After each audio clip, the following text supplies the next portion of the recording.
अस्सलाम वालेकुम प्यारे व्यूअर्स, उम्मीद करता हूँ सब खैरियत होंगे।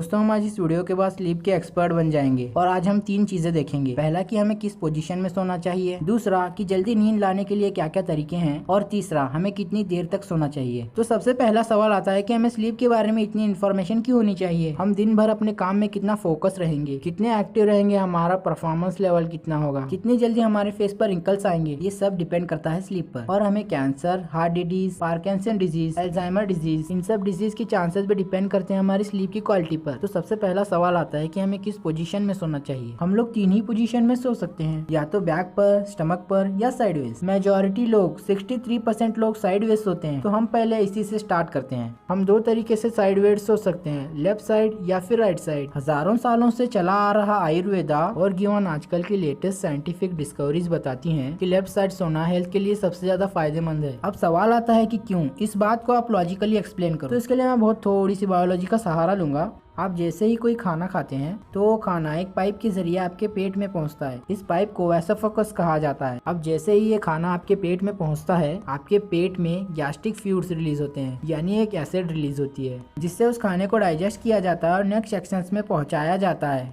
अब ये एसिड वापस उस पाइप में एसोफेगस में ना आ जाए, इसके लिए एसोफेगस के एंड में एक वाल्व लगा है। इसका काम है कि जैसे ही खाना पेट में पहुंचता है वो ऑटोमेटिकली बंद हो जाएगा। अब एज के कारण या और रीजन से ये वाल्व ढीला पड़ जाता है, जिसकी वजह से पेट की एसिड्स एसोफेगस तक पहुंचने लगती हैं। अब क्योंकि हमारी बॉडी के अंदर हमारी स्टमक एक बीन की शेप में लेफ्ट हैंड साइड पर है, ये स्लीप जब भी आप लेफ्ट हैंड साइड में सोते हो तो ग्रेविटी के जरिए हमारी सारी पेट के एसिड और खाना बॉटम में रहता है, जिसकी वजह से खाने को डाइजेस्ट करना बहुत ही आसान हो जाता है और आपकी पेट की एसिड एसोफेगस तक नहीं पहुंचती। लेकिन अगर अब आप इमेजिन करो कि आप राइट हैंड साइड पर सोए हो, तो आपने इस प्रोसेस को कम्प्लीटली ऑपोजिट कर दिया और इसकी वजह से अब आपकी पेट की एसिड आपके एसोफेगस तक पहुंचेगी, जिसकी वजह से आपकी छाती जलने लगेगी और टेक्निकल टर्म्स में इसे हार्ट बर्न और रिफ्लेक्स भी कहा जाता है, जिससे हाइटल हर्निया और गर्ड की बीमारी हो सकती है। अब देखते हैं कि हमारे हार्ट को लेफ्ट हैंड साइड पर सोने का क्या फायदा है। हमारे बॉडी की सबसे बड़ी आर्टरी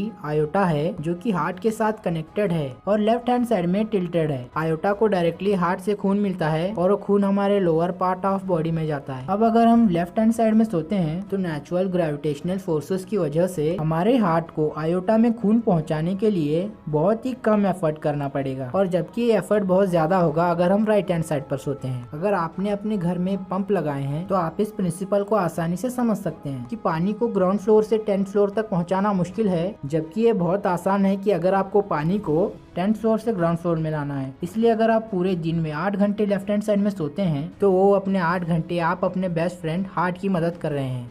लेफ्ट हैंड साइड सोने का तीसरा फायदा होता है लिम्फेटिक सिस्टम को। लिम्फेटिक सिस्टम का ऑर्गन स्प्लीन हमारी बॉडी में लेफ्ट हैंड साइड के स्टमक के साथ होता है। स्प्लीन का बेसिक फंक्शन होता है खून को साफ करना और डैमेज्ड रेड ब्लड सेल्स को बॉडी से हटाना और इमरजेंसी कंडीशंस के लिए खून स्टोर करके रखना, जैसे कि कट या इंजरी। अब क्योंकि स्प्लीन को खून साफ करना है और लिम्फेटिक सिस्टम में कोई हार्ट की तरह पंप नहीं है, इसीलिए खून मसल की कॉन्ट्रैक्शन से धीरे धीरे स्प्लीन तक पहुँचता है। और अगर आप लेफ्ट साइड सोते हैं और क्योंकि स्प्लीन भी लेफ्ट साइड है, तो नेचुरल ग्रेनेस की वजह से खून स्प्लीन तक पहुंच सकता है और आप अपनी स्प्लीन की भी मदद कर सकते हैं। हमें बीमारियां तब लगती हैं जब हमारी बॉडी वेस्ट प्रोडक्ट्स को हमारे खून से हमारी बॉडी से नहीं निकाल पाती, और लिम्फेटिक सिस्टम का यही काम है कि वो हमारे ब्लड से वेस्ट प्रोडक्ट्स को बाहर निकाले। इसीलिए आयुर्वेदा में सबसे पहले लिम्फेटिक सिस्टम को ही ट्रीट किया जाता है। इसीलिए अगर हम लेफ्ट साइड में सोते हैं तो हम हर रोज अपने हार्ट की, अपने लिम्फेटिक सिस्टम की और अपने डाइजेस्टिव सिस्टम की हेल्प कर सकते हैं। और अगर हम राइट साइड में सोते हैं तो हमारे बॉडी के ऑर्गन्स को ये हेल्प नहीं मिल पाती।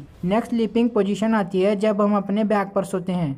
इस पोजीशन में सोने से हमारे बॉडी के ऑर्गन्स को ना कोई एक्स्ट्रा काम करना पड़ता है, ना ही उससे कोई एक्स्ट्रा एडवांटेज मिलती है, लेकिन हमारी स्पाइन नेचुरल अलाइनमेंट में रहती है, जिसकी वजह से हमें कोई भी बैक पेन, नेक पेन या फिर शोल्डर पेन नहीं होते। जो लोग इस पोजीशन में सोते हैं उन लोगों को फ्यूचर में बहुत कम डेस्क प्रॉब्लम आती हैं। अगर आपको स्नोरिंग की, खराटों की प्रॉब्लम है तो इस पोजीशन में खराटे बढ़ जाते हैं, और एपनिया यानी सोते सोते सांसें रुक जाना, वो भी इंक्रीज हो सकता है। लास्ट स्लीपिंग पोजीशन आती है जो लोग अपने पेट के बल, अपने स्टमक के बल सोते हैं। ये सबसे वर्स्ट स्लीपिंग पोजीशन है और अनफॉर्चुनेटली मैं भी ऐसे ही सोता हूँ। इस पोजीशन में आपकी स्पाइन अलाइन नहीं होती, गर्दन घूमी होती है, इसीलिए नेक और लोअर बैक पे बहुत प्रेशर पड़ता है, जिससे फ्यूचर में डिस्क की प्रॉब्लम आ सकती है। डाइजेस्टिव सिस्टम को, सर्कुलेटरी सिस्टम को ज्यादा काम करना पड़ता है, जिसकी वजह से रात को हमारी बॉडी 25% एक्स्ट्रा एनर्जी कंज्यूम करती है। इस पोजीशन का सिर्फ एक ही फायदा है कि जिन लोगों को खराटे आते हैं उन्हें खराटे थोड़े कम आएंगे। बाकी जो लोग मेरी तरह इस पोजीशन में सोते हैं वो एकदम इस पोजीशन को चेंज नहीं कर सकते, लेकिन धीरे धीरे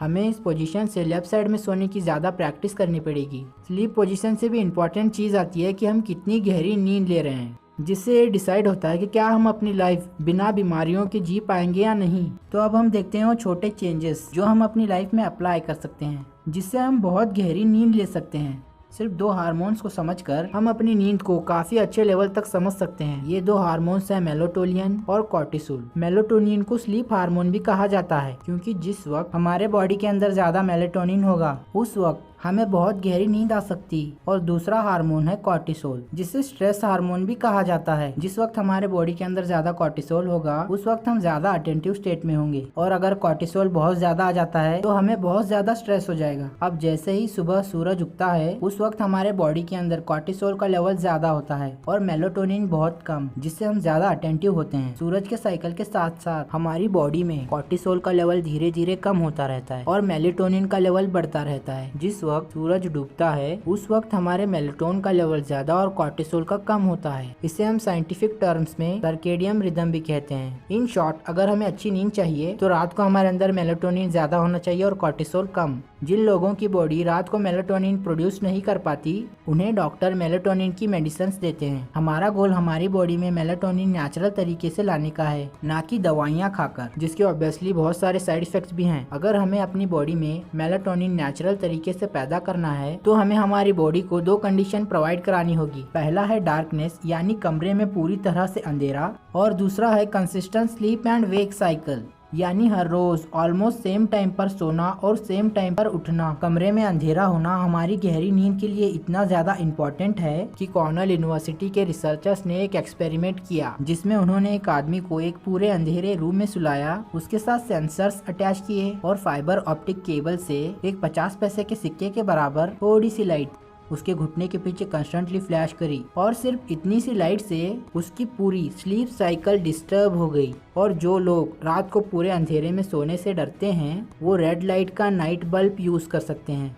नेक्स्ट आता है ब्लू लाइट। हार्वर्ड के रिसर्चर्स ये कंफर्म कर चुके हैं कि ब्लू लाइट हमारा कॉर्टिसोल लेवल इंक्रीज करती है और मेलाटोनिन सप्रेस करती है, यानी डिक्रीज करती है। और अनफॉर्चुनेटली हमारे सारे गैजेट्स, हमारे सेलफोन, हमारे लैपटॉप, हमारे टेलीविजन, ये सारे ब्लू लाइट एमिट करते हैं। और रात के वक्त हर 1 घंटा जो हम इन डिवाइसेस के साथ गुजारते हैं उससे हमारी 30 मिनट की डीप स्लीप कम हो जाती है और फिर बीमारियां लगने लगती हैं। अब ऑब्वियसली हम इन फोन से इतना अडिक्टेड हो चुके हैं कि हम इन्हें नहीं छोड़ सकते, इसलिए मैक्सिमम फोन्स में ब्लू लाइट फिल्टर का एक फीचर प्रोवाइड किया होता है, जिससे हमारी स्क्रीन पेल येलो कलर की हो जाती है। इस फीचर को यूज करके हम अपनी स्लीप की क्वालिटी को इम्प्रूव कर सकते हैं। जिन लोगों के सेलफोन में ये फीचर नहीं है वो एंड्रॉइड में ट्वाइलाइट ऐप को डाउनलोड कर सकते हैं, जो सूरज के साथ साथ आपके मोबाइल का कलर भी चेंज करती रहेगी। और लैपटॉप के लिए f.lux नाम की एप्लीकेशन को डाउनलोड कर सकते हैं जो सेम फीचर प्रोवाइड करती है। नेक्स्ट पॉइंट कहता है कि maintain the body temperature. School में तो हमें सिखाया जाता है कि normal body temperature 98.6 degree Fahrenheit होता है, बट रियलिटी में ये पूरे दिन भर चेंज होता रहता है। अब हमारी बॉडी की नेचुरल टेंडेंसी है कि रात के वक्त हमारी बॉडी का टेम्परेचर कम हो जाता है ताकि हमें गहरी नींद आए। अगर हमारे इन्वायरमेंट का टेम्परेचर बहुत ज्यादा है तो हमारी बॉडी को बहुत ज्यादा काम करना पड़ेगा ताकि वो अपने इंटरनल टेम्परेचर को रेगुलेट कर सके। लकीली आजकल हम ऐसे इन्वायरमेंट में रहते हैं जहाँ पर हम अपने रूम टेम्परेचर को कंट्रोल कर सकते हैं। रिसर्चर्स बताते हैं कि हमारे रूम का टेम्परेचर स्लीप के लिए 16.6 डिग्री से 20 डिग्री सेल्सियस तक बेस्ट है। अपने बॉडी टेम्परेचर को कंट्रोल करने के लिए दूसरा ऑप्शन आता है कि हम सोने से 2 घंटे पहले गर्म पानी से नहा लें। अब ये सुनने में तो काउंटर इंट्यूटिव लगता है कि नहाने से तो हमारा बॉडी टेम्परेचर इंक्रीज हो जाएगा, लेकिन नहाने के बाद जैसे ही हमारा बॉडी का टेम्परेचर इंक्रीज होगा वो ऑटोमेटिकली हीट रिलीज करता रहेगा ताकि बॉडी का टेम्परेचर और एनवायरनमेंट का टेम्परेचर बराबर आ जाए।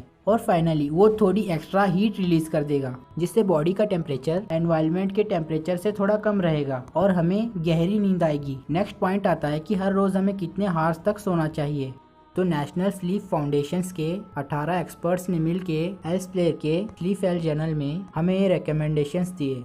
0 से 3 मंथ्स के न्यू बॉर्न्स को 14 से 17 हार्स तक सोना चाहिए। 4 से 11 मंथ के इन्फ्लुएंस को 12 से 15 हार्स सोना चाहिए। 1 से 2 इयर्स के टॉडलर्स को 11 से 14 हार्स सोना चाहिए। 3 से 5 इयर्स के प्री स्कूलर्स को 10 से 13 हार्स सोना चाहिए। 6 से 13 इयर्स के स्कूल एज चिल्ड्रंस को 9 से 11 हार्स सोना चाहिए। 14 से 17 इयर्स के टीन एजर्स को 8 से 10 हार्स सोना चाहिए। 18 से 64 इयर्स के यंग एडल्ट और एडल्ट को 7 to 9 हार्स सोना चाहिए और 65 इयर्स से बड़े ओल्डर एडल्ट्स को 7 to 8 आवर्स सोना चाहिए। तो दोस्तों हमने इस वीडियो में 3 चीजें देखी। सबसे पहली थी स्लीप पोजीशन। अगर हम लेफ्ट साइड में सोते हैं तो वो हमारे बॉडी प्रोसेस को हेल्प करता है, जैसे कि हार्ट को हेल्प मिलती है, स्टमक को मिलती है और स्प्लीन को मिलती है। सेकंड हमने देखा था कि हमारी स्लीप की क्वालिटी को इम्प्रूव करने के लिए हमें अपनी बॉडी में नेचुरल मेलाटोनिन प्रोडक्शन इंक्रीज करनी होगी और वो हो सकती हैं जब हम पूरे अंधेरे में सोते हैं, सोने से पहले ब्लू लाइट को अवॉइड करते हैं या फिर स्लीप से 2 घंटे पहले गर्म पानी से नहा लेते हैं। और फाइनली हमने देखा था कि हमें हमारी एज के अकॉर्डिंग कितनी देर तक सोना चाहिए।